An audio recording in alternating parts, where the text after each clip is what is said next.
Friends, आप सब लोग कैसे हैं। मुझे उम्मीद है आप लोग बेहद अच्छे होंगे और अपनी ईमानदारी से स्टडी कर रहे होंगे, है ना फ्रेंड्स। तो आइए, मेरे चैनल पर आपका स्वागत है और अभी तक मेरे चैनल को सब्सक्राइब ना किया हो तो प्लीज़ मेरे चैनल को सब्सक्राइब ज़रूर कर दीजिएगा, ज़्यादा से ज़्यादा सपोर्ट करिएगा फ्रेंड्स, है ना। तो देखिए, आज आपकी पूजा मैम एक और नए टॉपिक के साथ आई हैं। उस टॉपिक का नाम है कोहलर का सूझ का सिद्धांत फ्रेंड्स। कोहलर का सूझ का सिद्धांत देखते हैं इसमें क्या है। बहुत ही इंटरेस्टिंग टॉपिक होने वाला है, इसीलिए मैं बोल रही हूँ आप मेरे चैनल को सब्सक्राइब जरूर कर दें, बेल आइकन ऑल पर भी क्लिक कर दें ताकि हमारी आने से आने वाली क्लासेस आपके मोबाइल पर पहले से पहले आ सके फ्रेंड्स, है ना। तो आइए देखते हैं कि कोहलर का सूझ का सिद्धांत, आइए देखते हैं। तो आइए फ्रेंड्स देखते हैं जो हमारा कोहलर का सूझ का सिद्धांत है, इसके प्रतिपादक कौन है, किसने इसका पहले प्रयोग किया, है ना।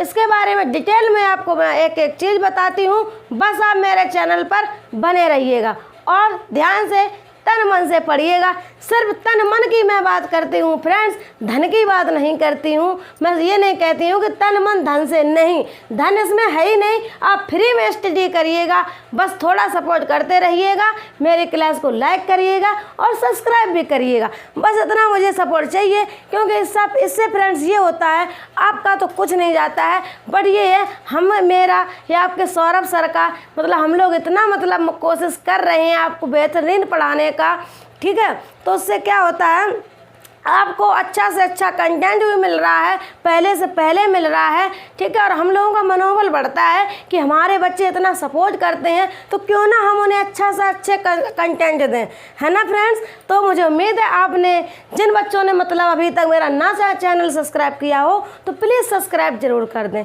है ना। तो आइए देखते हैं कोहलर के बारे में, डिटेल से पढ़ते हैं। ये बहुत ही इम्पोर्टेंट है बच्चों, इसे बिल्कुल हल्के में मत समझ लेना। ये हमारा सीटेट में इतना पूछा जाता है, मैं बता नहीं सकती हूँ। बीएड, डीएलएड यानी कि बहुत ही पूछा जाता है। कोहलर का, थॉर्नडाइक का, डाल्टन का, मांटेसरी पद्धति जितने भी हैं बहुत इंपॉर्टेंट है। अगर आपने ये इतने याद कर लिए, लर्न कर लिए, अधिगम कर लिए तो मानो नहीं आपके बेहद नंबर अच्छे आएंगे। अगर आपको मेरी पिछली वीडियो देख रही है तो प्लीज़ मेरे चैनल पर जाइएगा और प्ले लिस्ट में देखिएगा। मेरी वीडियो थॉर्नडाइक नियम, डाल्टन पद्धति सब पढ़ी हुई हैं बेहद डिटेल के साथ, है ना। आइए देखते हैं जो हमारे कोहलर का सूझ का सिद्धांत है, इसके प्रतिपादक कौन है फ्रेंड्स, कौन है। वर्दिमर। जो वर्दिमर है ये प्रतिपादक है, यानी कोहलर के सूझ का सिद्धांत का इन्होंने प्रतिपादन किया है ना। आइए देखते हैं प्रयोगकर्ता कौन है। इन्होंने तो बनाया है वर्दिमर ने, और प्रयोग किसने किया, कोहलर ने। कोहलर ने प्रयोग किया, यानी प्रयोगकर्ता हमारे कौन हो गए, कोहलर हो गए। प्रयोग किया, प्रयोगकर्ता कोहलर है, प्रयोगकर्ता कोहलर है, बट प्रयोग किया किस पर, सुल्तान बनमानुस। जो बनमानुस हमारे थे वही तो सुल्तान है, यानी कि चिंपैंजी। क्या फ्रेंड्स, चिंपैंजी या चिंपैंजी, है ना। जो बंदर होते हैं वही है, ठीक है। सुल्तान, चिंपैंजी, बनमानुस। सहयोगकर्ता देखिएगा इसमें कौन है, कोफ्का। कौन है, कोफ्का। प्रतिपादन कौन है, प्रतिपादन यानी कब हुआ था, 1912 सन में।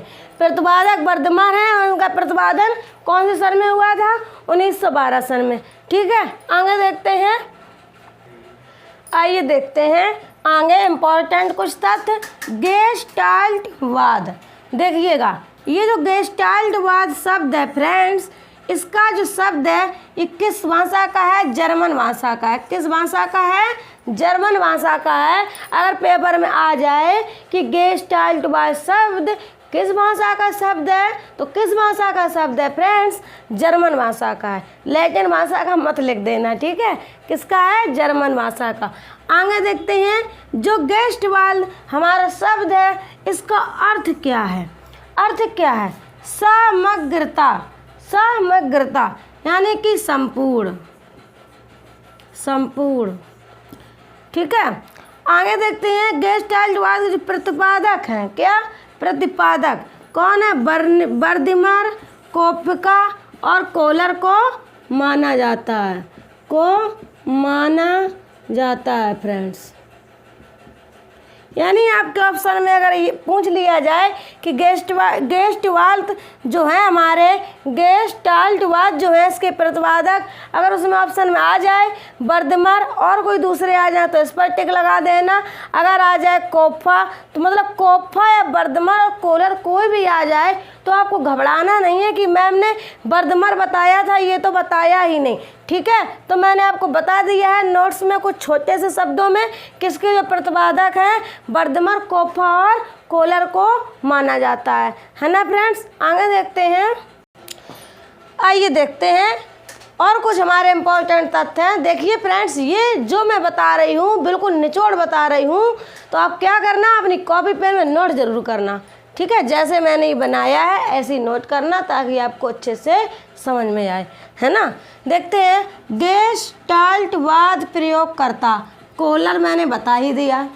ठीक है, देखते हैं जो हमारे कोहलर हैं इनको मतलब कि जो ये हमारा सिद्धांत है, कोहलर का सूच का सिद्धांत है, इसे और किन नामों से जाने जाता है। जैसे आपके एग्जाम में आ गया समग्रवाद सिद्धांत के बारे में टिप्पणी लिखो या उसके बारे में चर्चा करें, या आ जाए समग्रवाद सिद्धांत क्या है, अवयवीवाद सिद्धांत क्या है, संपूर्णवाद सिद्धांत किसने दिया, प्रतिपादक कौन है, प्रतिपादन कब हुआ, है ना।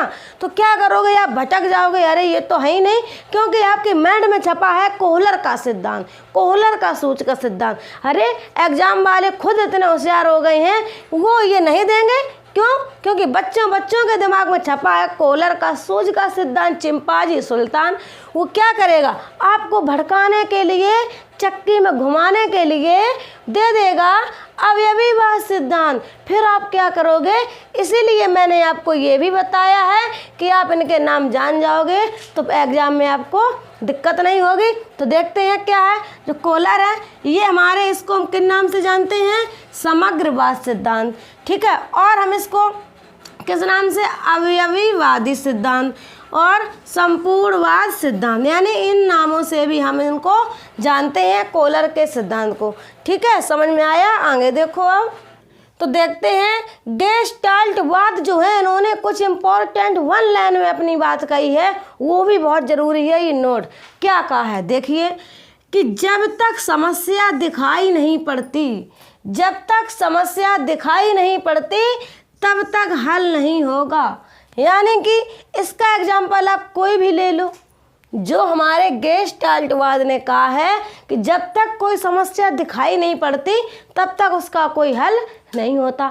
जैसे कि एग्जाम्पल आप ले लो, आप स्टडी कर रहे हो, कॉलेज में गए, टीचरों ने आपसे फोर्स किया कि नहीं बच्चों, आप लोग अपनी बुक्स किसी भी दुकान से खरीद लो, बुक्स पढ़ना बहुत ज़रूरी है।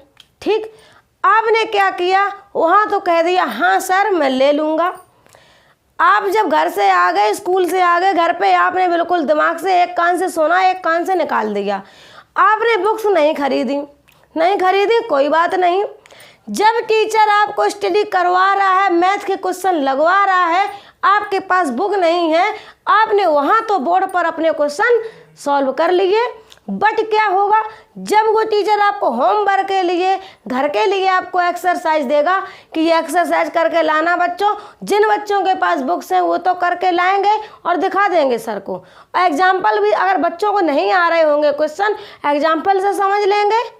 जब आपके पास बुक्स नहीं है, आप या तो फिर उनकी बुक से कॉपी में लिखोगे क्वेश्चन कौन कौन करके लाने हैं, तो ये मान लीजिए कितनी भी मेहनत करोगे, टिप लोगे क्वेश्चन। ठीक है, कब तक टिपोगे, क्यों टाइम वेस्ट करना भाई।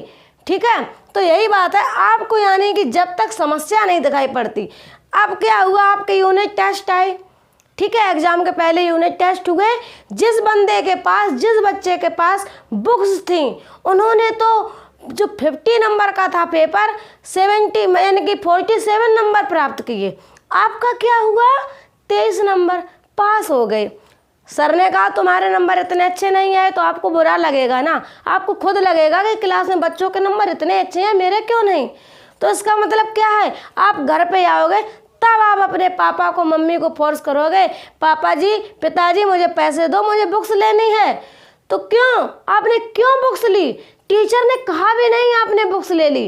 तो इसका यही है कि आपको जब ज़रूरत पड़ी, समस्या दिखाई पड़ी कि मेरे कहीं ना कहीं नंबर बुक्स की वजह से कम आए हैं। आपको जब समस्या दिखाई पड़ी, आपने बुक्स ले ली। इसका कहना यही है कि जब तक समस्या दिखाई नहीं पड़ती तब तक हल नहीं होगा। ठीक, आपको समस्या दिखाई पड़ी, मेरे नंबर कम आए एग्जाम में, आपने बुक्स खरीद ली और स्टडी चालू कर ली, तभी तो हल हुआ भाई। ठीक है, तो समस्या का मतलब होना भी बहुत ज़रूरी है। इस सिद्धांत में समस्या का होना भी बहुत ज़रूरी है। जब तक इंसान ह्यूमन के साथ समस्या नहीं होगी तब तक वो आगे भी नहीं बढ़ेगा। फ्रेंड्स, क्या बताओ, मोटिवेट करने के लिए मेरे पास बहुत एग्जाम्पल हैं, लेकिन कुछ पढ़ना भी है मोटिवेट के लिए। क्या आप सुनते ही रहोगे? मैं देती ही रहूँगी मोटिवेशन। ठीक है, तो धीरे धीरे सुनिए, धीरे धीरे तरक्की करिए। ओके, आगे देखते हैं और क्या है। आइए देखते हैं और कुछ इम्पोर्टेंट था, तो आप लोग नोट कर लीजिएगा साथ साथ। ओके, कोहलर ने सुल्तान नाम चिंपैंजी पर प्रयोग किया। यानी कि सुल्तान नाम था किसका? चिंपैंजी का। कोहलर ने उसी पर प्रयोग किया। कोहलर ने कुल 6 चिंपैंजी पर प्रयोग किया। जो कोहलर हमारे वैज्ञानिक हैं, इन्होंने 6 चिंपैंजी पर प्रयोग किया। देखते हैं कौन 6। जैसे समस्या, मैंने ये 6 आपको याद करने के लिए देखिए क्या है कि समस्या, जब आपको समस्या होगी, मैंने अभी आपको बताया था, ठीक है, 2 मिनट पहले, कि आपको जब समस्या होगी तभी आपको अंतर्दृष्टि से दिखाई देगा। अंतर यानी आपकी आत्मा में आप सोचोगे। जब समस्या होगी तब सोचोगे और विचार करोगे उस पर। विचार जब करोगे तब आपको अचानक से एकदम सूझ आएगी कि मतलब ऐसा नहीं, ऐसा करना चाहिए, ऐसा नहीं, ऐसा होना चाहिए। जब आप समस्या होगी आपको, तो आप अंदर से सोचोगे, विचार करोगे, फिर आपको सूझ एकदम से उठेगी, फिर आप उसी जो सूझ उठेगी उसी को स्वीकार कर लोगे। जो झट से आपके अंदर सूझ यानी प्लान बोल सकते हैं, जो भी प्लान आपके अंदर आएगा कि ये कार ऐसे नहीं ऐसे होगा, उसको आप स्वीकार करोगे। स्वीकार करोगे तब उसका समाधान हो जाएगा।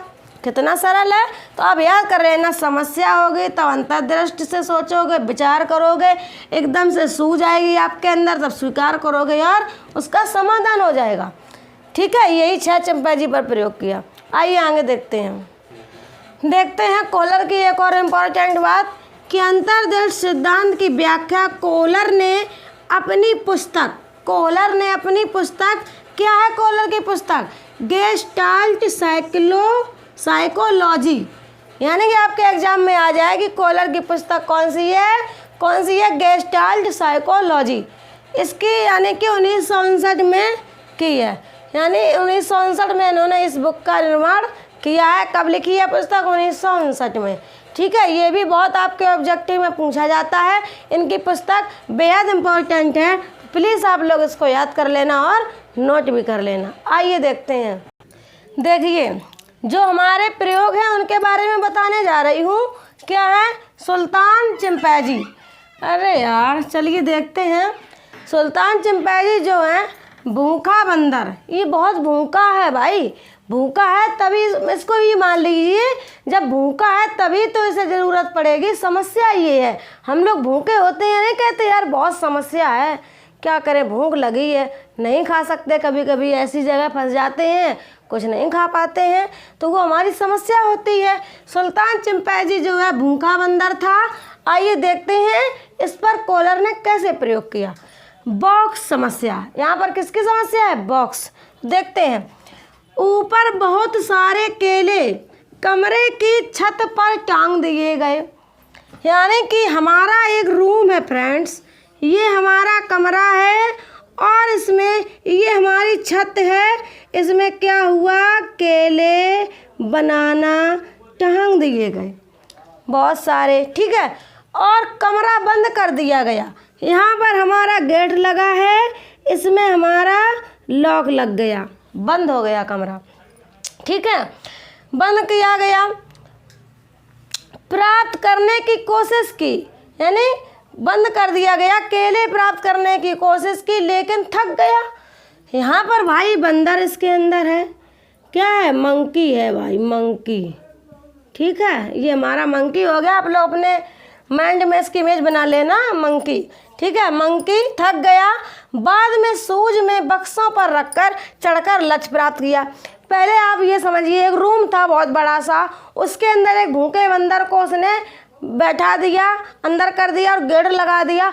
उस कमरे के अंदर कुछ भी नहीं था, एकदम सपाटा था, बट उसमें एक तरफ थोड़े कबाड़ा टाइप में बॉक्स रखे थे, डब्बे रखे और कुछ भी नहीं था। उसे इतनी भूख लगी कि बेचारा केला प्राप्त करने के लिए छलांग लगा रहा था। जब छलांग लगाएगा, छत इतनी ऊंची थी, बेचारा नहीं पहुंच पा रहा था। रूम में जहां तक की अलमारी भी नहीं थी, जो बेचारा अलमारी पर ऐसे ऐसे करके केले को ले लेता। क्या करता है, वो अलमारी भी नहीं थी, एकदम स्लेब वाई एकदम रूम था, उसे नहीं केले मिले, बहुत परेशान हुआ।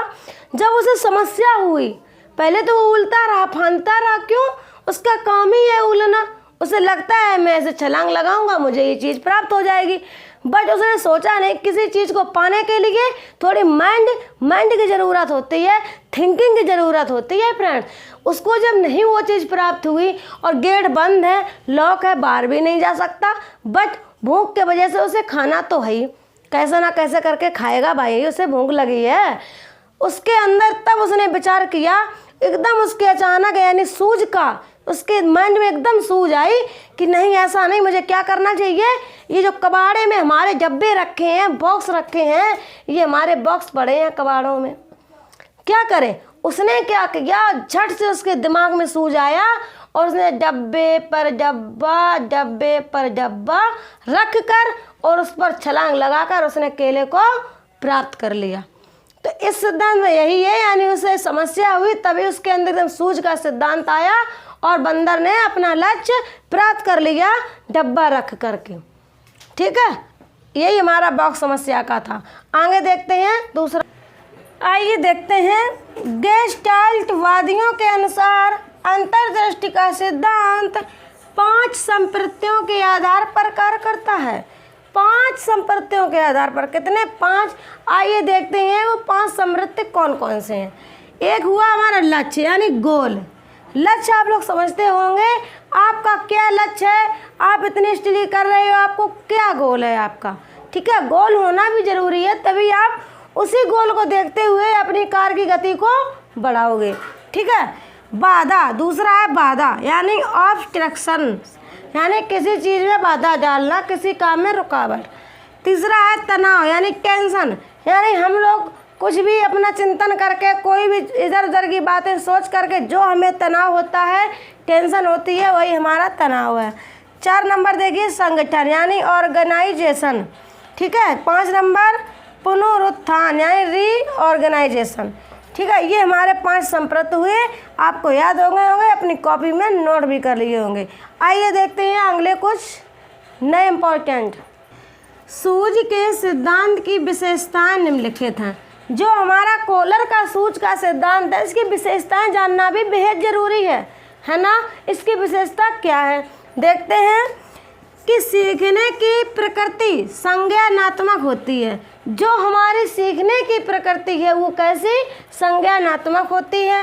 अगला देखें, अधगम या सीखना अचानक होता है, यानी जो हमारा कोलर का सूझ का सिद्धांत है, इसकी सबसे बड़ी विशेषता है कि ये है फ्रेंड्स कि इसमें अधगम या सीखना, अधगम में सीखना होता है, अधगम या सीखना अचानक होता है। क्योंकि आपने अभी पिछली में 2-3 मिनट पहले आपने पढ़ा था कि एक बंदर था, रूम में बंद था, उसे भाई केले चाहिए, उसके अंदर एकदम सूझ आ गई, उसने तुरंत डब्बे रखे, लकड़ी पकड़ी और केले प्राप्त कर लिए, उसका लक्ष्य प्राप्त हो गया। तो इसमें यही है कि अधगम सीखना अचानक होता है। उसने अचानक सीखा, पहले से नहीं उसे पता था कि हमें केले कैसे चाहिए, एकदम उसके माइंड में सूझ आई, प्लान आया, तभी उसने अचानक सीखा। तो मेन इसकी विशेषता क्या है, अधगम या सीखना अचानक होता है, ठीक, सडनली जिसे कहते हैं। आगे देखते हैं, सीखने की प्रकृति स्थायी होती है। सीखने की प्रकृति जो है कैसी, स्थायी होती है, बिल्कुल स्थायी होती है। ठीक है, अगला देखते हैं, सीखने की प्रक्रिया में प्राप्त सूझ अचानक होती है। ये मैंने बता ही दिया, सीखने की प्रक्रिया में यानी सूझ हमारे अचानक आती है दिमाग में। तो ये हमारी सूझ के सिद्धांत की विशेषताएं हुई। आगे देखते हैं क्या है, बहुत इंपॉर्टेंट, थोड़ा और बचा बस, चिन्नी भर थोड़े और आप बने रहिए मेरे साथ, ठीक है।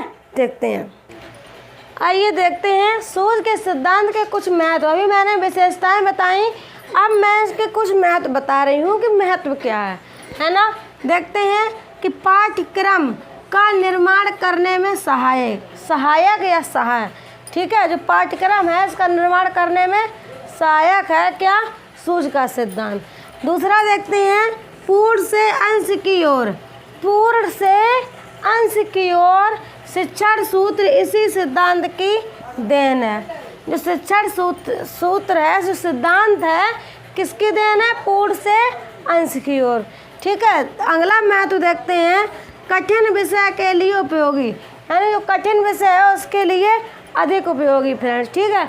तो उम्मीद करते हैं आपको हमारा कोहलर का सूझ का सिद्धांत बेहद पसंद आया होगा, मेरी क्लास बेहद अच्छी लगी होगी फ्रेंड्स।